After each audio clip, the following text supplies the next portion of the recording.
My name is Brenda DeShields. My date of birth is August 24th of 70, and I was born at the old Washington Original in Fayetteville, Arkansas. Okay, my parents are Freddie Rush of Fayetteville, Arkansas, and Nancy Wilburn Rush of Farmington, Arkansas. We lived in a house in Springdale after I was born. We came home to a new home in Springdale. My parents, my dad unfortunately, not too long after I was born, became disabled.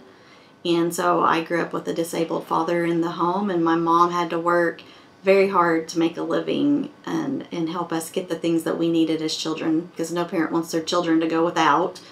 And so she worked very diligently at factories and just worked really hard to make ends meet, because, you know, a disabled paycheck doesn't bring in too much. So how did that impact your work ethic, do you think? It impacted mine by seeing my mom have to work really hard. My mom, in those times, more money was assembly line type work. So she worked at different factories, and she didn't ever miss. I mean, she couldn't really afford to, because she had to help with the medical bills with my dad and help with us kids at school with our activities, and she made sure we were still in sports and did things. So she had to work really hard, and I think that impacted me a lot, because to get anything out of life, I was taught you have to work for it. So did you have siblings? I do. I have a brother. My brother is Johnny Rush, and he actually lives in Lincoln, Arkansas, with his wife, and they had one daughter. We, as most siblings, were almost 4 years apart. I'm very headstrong. He's very headstrong. So we had some fun times. We have some fun stories to tell our children. It's a miracle that we lived through most of those. We were raised in the country, and country kids are like no other. So what are some of the things you would have done as a country kid, maybe that the city kids wouldn't have done? Well, for one, our swimming pool were cattle troughs. You know, the bigger the better, and all the farm kids would come over and we would jump into the cattle troughs. They probably wouldn't have even heard of that. That'd be gross. But that's what we use for swimming pools. We have all kinds of fun stories. We spent our summers in the hay fields. It's how I learned how to drive.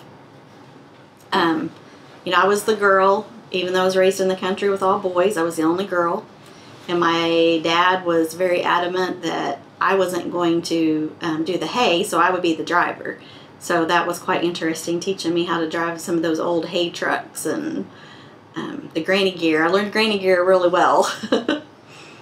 So, played football with the boys, rode horses, we had a small, what I would call old McDonald farm. We had chickens and rabbits, and taught us a lot of responsibility of taking care of animals.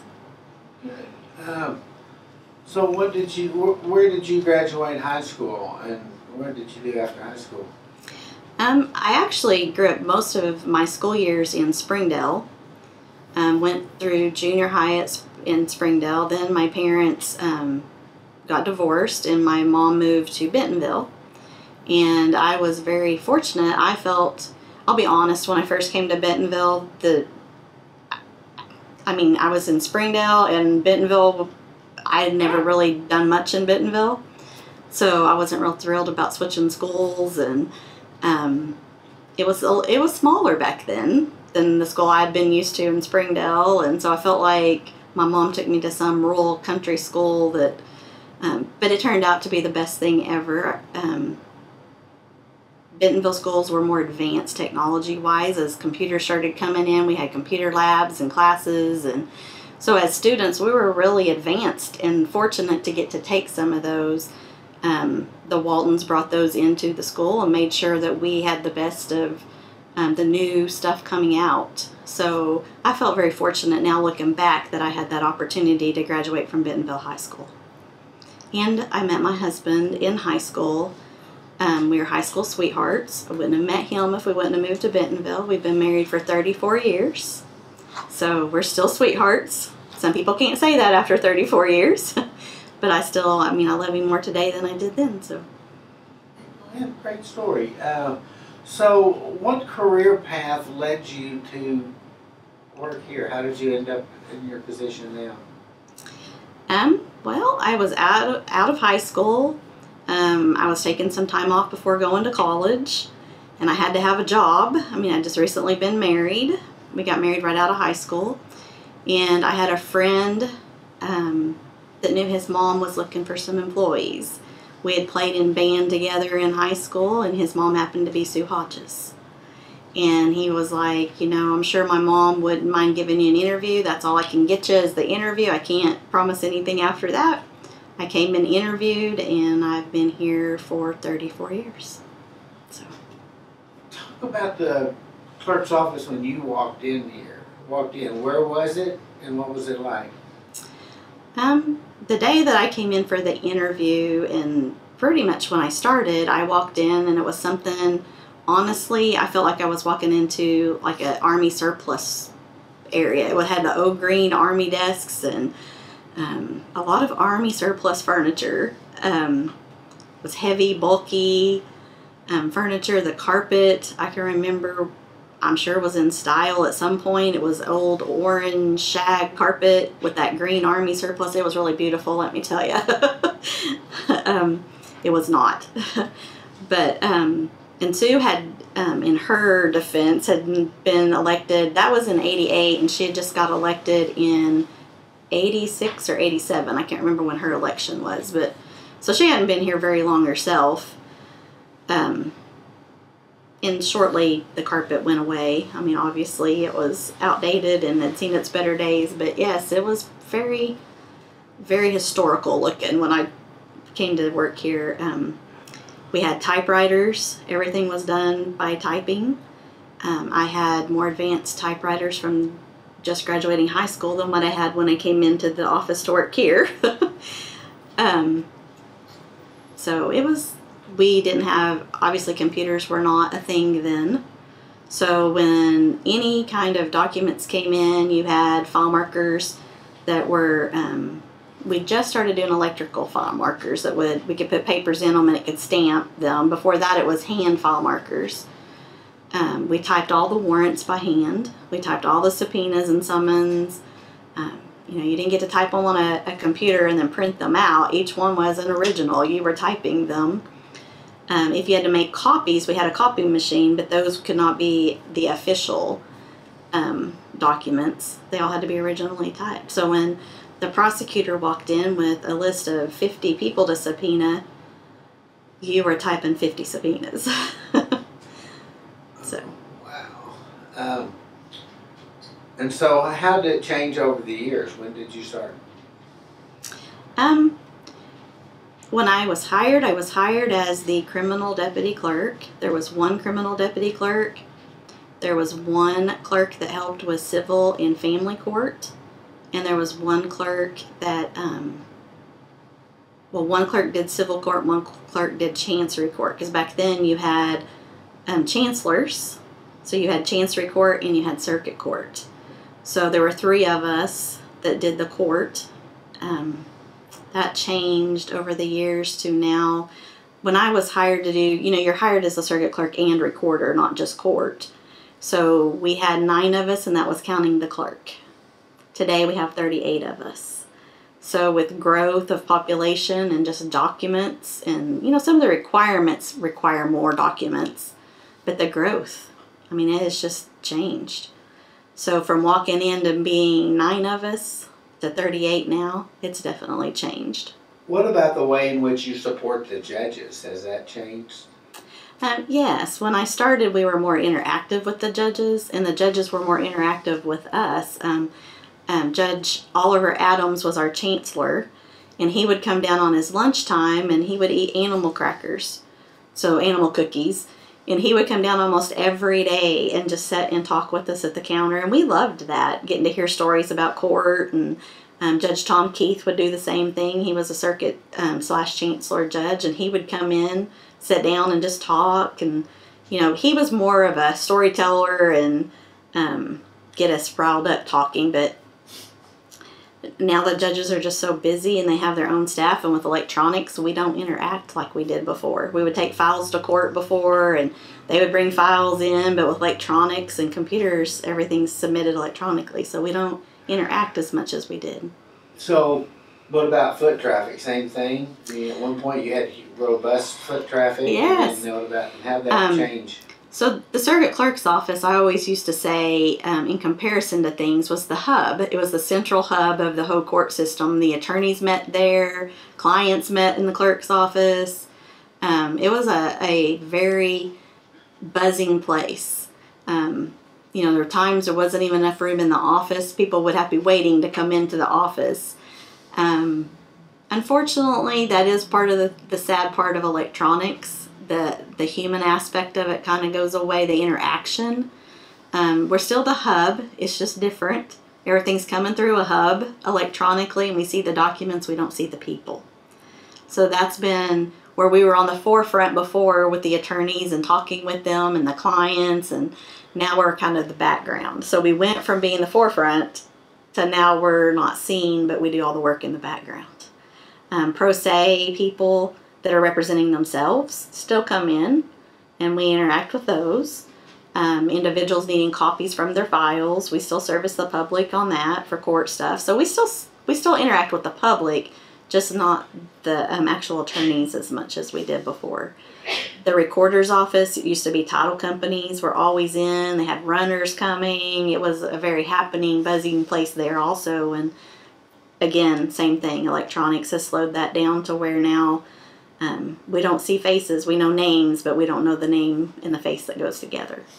Well, what are some of the other changes besides technology and foot traffic, things like that have changed over the years?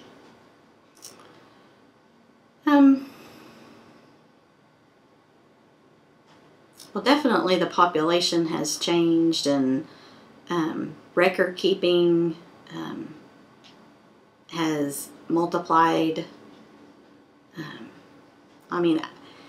In 2003 is when I took office. In 2003 to 2004, we doubled just in that 1 year of our records. So our real estate records completely doubled what we had done in 2002 to 2003. Might not have ran if I'd have known that we were going to double so quickly every year. I'm just kidding, but it would have scared me a little bit, I think, to know we were going to do that much in 1 year. And over the years, it's kind of been the same thing. I mean, we just keep, the growth is bringing in more records. And, as custodian of record, that's what my job and that's what my deputies do, is keep the official records and maintain them. And so that's really changed over the years. The larger the volume, requires you to have to do a little bit different things to keep records and keep them secure. And I can't really think of too much that's changed other than just growth. Growth. I mean, and bringing in employees. And I will tell you that bringing in all the employees has changed my job. As the chief deputy for Sue, I still kind of maintained the employees, but I think when she retired, we had maybe 19 employees. And that was still pretty manageable, and you could get around to all the employees and their work. And now, as 38 employees, you do start having to do a little bit more of HR type. Even though we have an HR department, I'm still the elected official of my staff, so you start doing more business. So I don't get to work out at the counters. I don't get to work on the dockets for the judges or record land records. I'm mainly working on personnel and financials. Because one thing with growth in courts, people don't realize is all the financials that come into this office, and the responsibility of that. So it's really changed my job as the clerk. Any other changes you can think of over time, maybe, that I hadn't asked about or that you hadn't already talked about? Technology is what's changed a bunch in the clerk's office, and we've kind of already talked about that. So. Well, one of the things that changed a lot over the years has been the county judges. And I would assume with you being in the county for so long, you would probably know a lot of them. And I just wondered if you could talk about some of the ones that you've known. You don't have to use that. Do you want to talk about some of the judges you remember? Judge Norwood was the judge when I first started working here. He was a very kind man. Of course, I was just a deputy clerk, but from what I can remember, he treated all the other elected officials. They were a team. If they went to any kind of events, he always offered to drive, and they would all go get in his vehicle and all ride together. I remember Sue talking about how much fun that was, of them all going to events together and getting out, and just the stories that they would get to talk about, you know, on their road trips. And then Bruce Rutherford came in as a county judge, and Bruce, everybody loved Bruce. He made some people mad, but you couldn't stay mad at him very long. He was just a lovable kind of guy. And the administration building behind the courthouse, the Benton County Courthouse, he was very instrumental. Matter of fact, he is the reason that building got built, because he realized we were out of space and we needed to do something. And he really pushed to have that built, and it's been used and at full occupancy since he's opened the doors. Then he came back and worked for several years as the prosecutor's private detective. So he's just, he's always been around county government. He was a big part of Benton County. Always will be remembered as a big part of Benton County. Interesting. And then we've had several county judges. Since then, we've had Judge Anderson. We've had Judge Cummings. I think both of those served one term, maybe 2 terms. They were not here very long. And then we had Judge Kleinert that stayed. I think he ran a couple terms. He's Judge Black. I forgot about Judge Black. Judge Black is a very lovable guy. I still talk to him today. Matter of fact, I talked to him last week. Very much loved his county. Him and Travis Harp was his assistant. Travis Harp was an interim county judge for a brief time, and then when Judge Black ran, Travis became his assistant, and they were quite the duo. They were always together, but they were a lot of fun. Treated the county employees very well. Cared about, he'll tell you today, I love my county. So, and then Judge Bisbee, I believed, spent some time in the House of Representatives, and he also spent some time on the Senate side. And when he got term limited out, came and ran for county judge, and he served a term or 2 as the Benton County judge. And then we have the current day county judge. So we've had several county judges over the years since I've been here. Barry Mooring is the current county judge, and he has come in from day one trying to help solve a space issue. He's had his hands full from day one of, do we build a new courthouse? And then voters voted that down. We now need a new jail. So he's had some challenges along his way, but he's done a great job. Good. Any other employees over the years that stand out that you might want to talk about at the courthouse? Who are some of the other officials maybe that you knew real well over the years? Probably I will say Judge Tom Keith, and I had kind of a special little bond. He'd always tell me, if Sue doesn't run, are you going to run for office? And I'm like, that's the farthest thing from my mind. I love working here. I love being her assistant. She's not going to retire, so we're not going to talk about this. Well, the day she came to me and said, Brenda, I'm not going to run again, but I think you should consider it. He was one of the ones I went and talked to my pastor, but Judge was like, you can do it. He's like, you can do it. You've been the assistant for 14 years, and I've got faith in you. You can do it. Some of the other judges were the same thing. You can do it. We want you to run for it. So, I did, but his bond, he always called me Debbie. My name's Brenda. So go figure. He said I look like a Debbie more than a Brenda, so he always called me Debbie. It was kind of an ongoing joke, and every once in a while we'd be in front of a group of people, and he'd forget to really call me Brenda, and he'd call me Debbie, and they'd look at me, and I'm like, just go with it. It's a long story. he would tell people, we would be in the middle of a jury trial, and he'd tell people that I practically started working here when he was changing my diapers, and I'm like, no, you didn't. But he felt like he kind of raised me in the courthouse, and I would go ask him questions. You know, I was hired as the criminal clerk. He did criminal court. And so I would always go ask him questions. Why are things done this way? Explain this to me. And he would sit down and he would explain the process and why the law says that things could work that way. And we just became really good friends.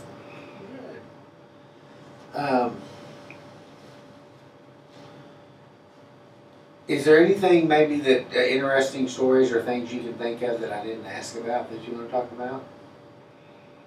Maybe things you remember in this office? Or some of the things I was trying to think back last night, I was going over some, like just in my mind of when I started to now, and there was an attorney I thought of. He's long been deceased, but his name was Pal Woods. And I used to get so tickled at him. He would come in, and most of the time he was all flustered, but he had his clients, and I always thought this was the oddest thing. Part of their pay, he would always take people that were indigent, but part of what they could come up with was they had to go by and pick him up at his office and bring him to the county courthouse. He never drove a car here, ever. His clients always brought him and always took him home. And I always thought that is so funny. I mean, first of all, to get in a car with your clients, what if it didn't go so well at the courthouse? You have to ride back with them. So I always thought it was funny. But he did it every single time. oh my gosh. Oh gosh. But there's been some fun times over the years of getting to work in the clerk's office and meeting the attorneys and becoming friends with them. Who are some of the attorneys that have befriended the clerks? I mean, I know all of them do to some degree, but who are some of the ones that stand out? Oh, I really look forward to whenever they come in or whatever. When the attorneys were coming in a lot more, David Matthews, he was called the storyteller attorney, and we all loved when he came in. And if he didn't tell a story, we were like, you're not leaving until you tell us a story. He would have us laughing and entertain. He was the entertainer. We had Chuck Trantham. He's actually from Washington County, but he did a lot in Benton County. We just love him. He just tells it like it is, and he would tell us stories. Some of the older attorneys that I can remember, Max Cooper, his wife was Joyce Cooper, which was Judge Adams' court reporter, so they were all like family in the clerk's office. So it was fun to see Joyce come into the office, and then Max would walk in, you know, and being her husband would be like, what are you doing here? Well, I'm an attorney. That's what what are you doing here? So it was always fun to hear them. Some of the other attorneys, the Elrods out of Siloam, Bill Mayo out of Siloam was always fun to have come in. Paul Davidson, his office is just down the road. He would always come in, and he always carried a comb with him, and he'd always comb his hair before he'd go to court, and he'd stand in the clerk's office and comb his hair. And later on I found out he loved old cars. And my husband loves old cars, so we'd start every once in a while see each other at old car shows. So we kind of had that in common. We'd talk about. It's just been fun over the years of seeing attorneys come in, and Zolly Duncan, which is now Judge Duncan.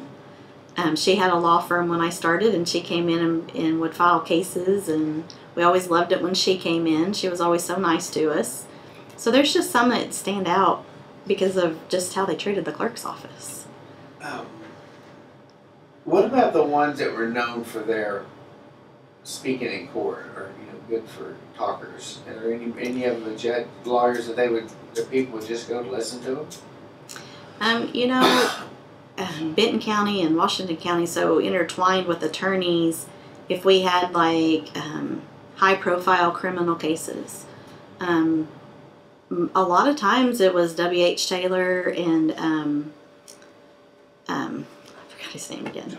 John Everett would come up, and especially John Everett, they would go in and just hear him talk. He knew how to work people. I mean, he just knew how to tell stories, and you just couldn't help but follow along with him and, I'm assuming it was the truth, but you wouldn't know if it wasn't, because he was that great at telling a story, and you would buy in on it because he was just good at it. A very good attorney. W.H. Taylor, same thing, high profile cases. With us being so close, a lot of people would hire him on criminal cases. Those two really are the two that stand out, because that's the two that would really come up and cover high profile cases. What about your prosecutors that you've dealt with over the years? Do you know them pretty well? David S. Klinger, he was a prosecutor for 30 plus years.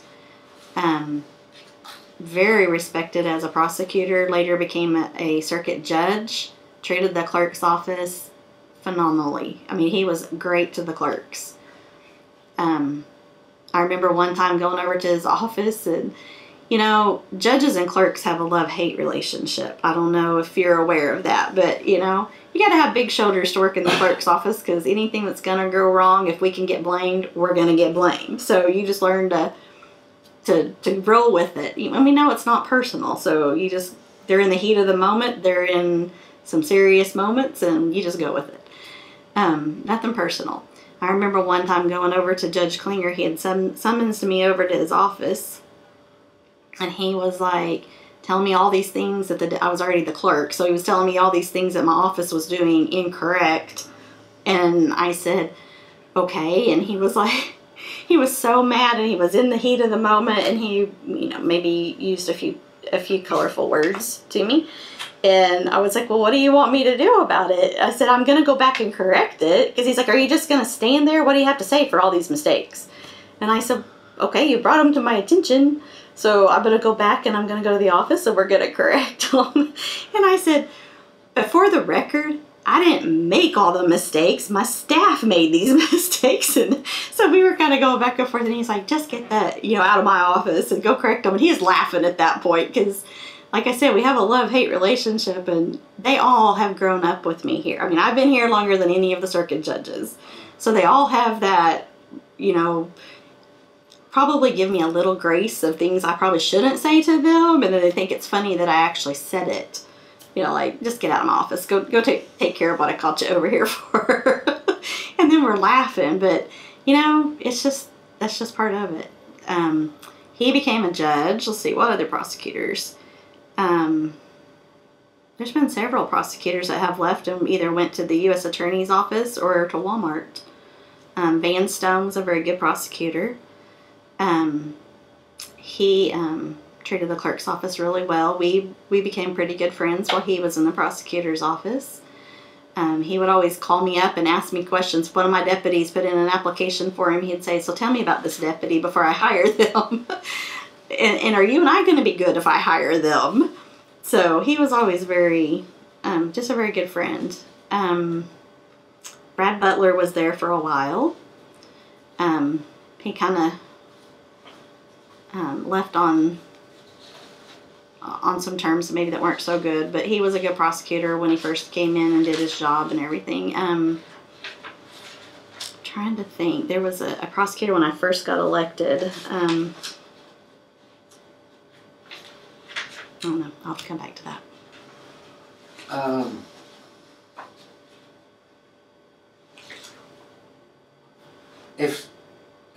Before I move on to the final questions, is there anything else you wanted to mention that I hadn't asked about, or just other things you think that are noteworthy?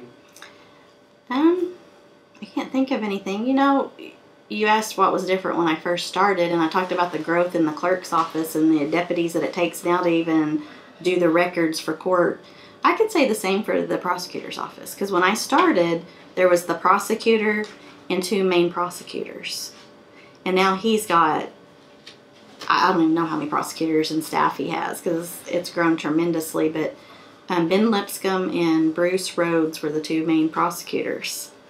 And when I started, it's really kind of funny, because I started right out of high school, and they wouldn't let me wait on them, because they didn't want me typing their stuff. They didn't know if I was young. Everybody else in the clerk's office was in their 30s to 50s, and here I'm 18, and they wouldn't let me wait on them.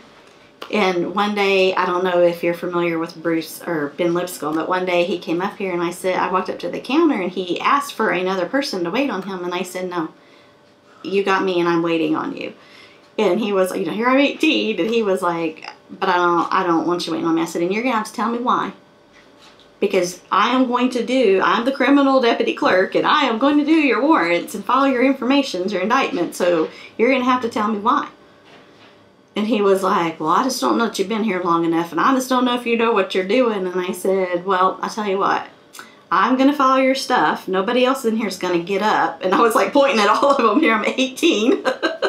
And they're not going to get up, and I'm going to do your documents. And we've been, to this day, if he sees me, he walks up and gives me a hug. But we laugh about it because he would not let me wait on him.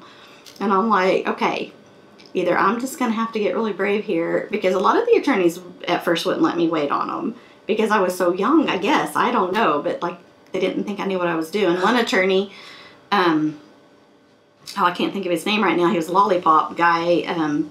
He would come and stand behind me and he would watch me type. And I told him one day, I said, you're so worried I'm going to make mistakes. Do you not think that that's going to make me a little bit more nervous? You're pointing over my shoulder at everything I'm doing wrong or right or... But anyway, but that's what's changed. I think it's just the growth. And as I was telling my chief deputy earlier, the growth has been good to our county, but it comes with growing pains. And those growing pains is we lose a little bit of the personal touch. Along with technology and growth being a combination, it does change things. It doesn't make it wrong, it just makes it different. Good answer. If somebody came to you, someone who'd never been to Benton County or anywhere around here, and they said, Brenda, tell me about your home county of Benton County, Arkansas, what would you tell them? I would tell them about my county. Benton County is just beautiful. The trees, the foliage, but the best part of it's the people. We have all different cultures, what I call walks of life. But at the end of the day, it's still just the good old hometown people. It's the people. Thank you. All right, this is similar, but let's try this one. Complete this sentence for me. My favorite thing about Benton County is the people. My favorite thing about Benton County is the people. They're just very down to earth. You don't have a lot of natives anymore, but when you do, it's just, there's nothing like a community coming together.